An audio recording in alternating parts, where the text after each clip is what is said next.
What if one photo could flip your entire public image overnight?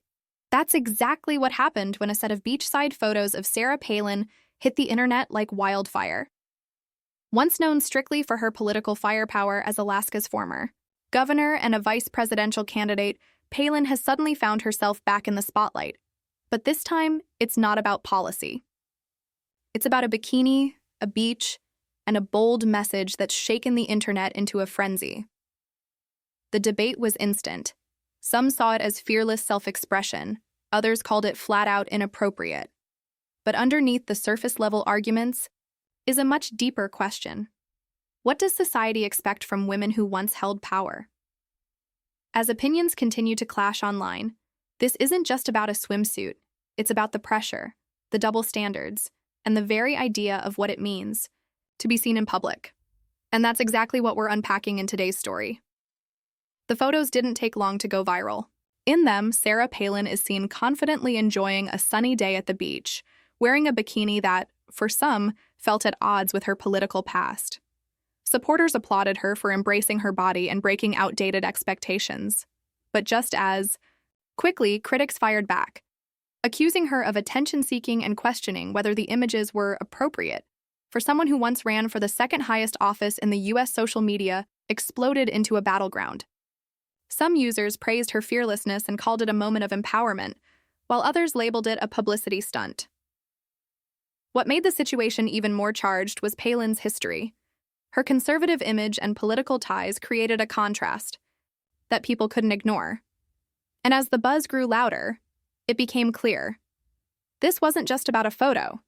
It was about image, identity, and the invisible rulebook society expects women in power to follow. Instead of staying silent, Sarah Palin addressed the backlash head-on.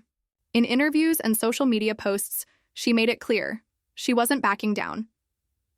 Palin expressed pride in her body and her choices, saying that enjoying life and feeling confident shouldn't be reserved for the young or the anonymous. She framed the photos not as a political statement but a personal one, something real, fun, and unapologetically her. For many women, that message hit home.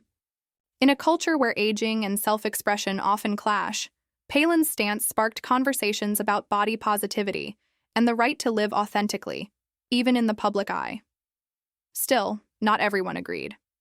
Critics argued that public figures, especially former politicians, have a responsibility to uphold standards.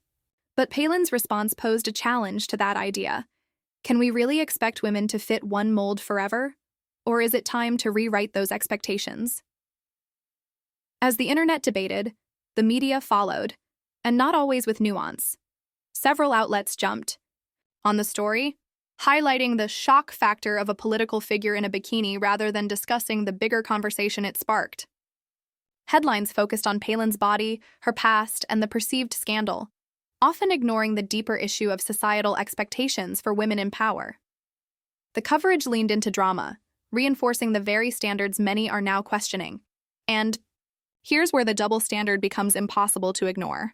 If a male politician had posted shirtless beach photos, he might be praised for staying fit or letting loose. But when Palin shares a similar moment, it's met with controversy. That contrast raises tough questions. Why are women still policed for expressing themselves? Why is femininity, especially in politics, treated like a liability? In the rush to judge, we might be missing the real story, how far we still have to go in balancing public image and personal freedom. Sarah Palin's bikini photos may seem like a simple moment caught on camera, but the reaction they sparked says much more. They've opened a window into how we view women, especially those who've held power. Are they allowed to be multifaceted, to age boldly, to live outside of the roles we've placed them in? Or are they expected to quietly fade into a mold of acceptable behavior? This isn't just about Palin. It's about every woman who's ever been judged for showing confidence on her own terms. Whether you see her post as empowering or inappropriate, one thing is clear. It forced a conversation about gender, aging, media, and the unrealistic standards public figures, especially women, are held to. And that conversation matters, because the more we challenge those norms, the closer we get to a society where people are free to be fully themselves without shame or judgment. So what do you think? Has Sarah Palin broken a barrier or crossed a line?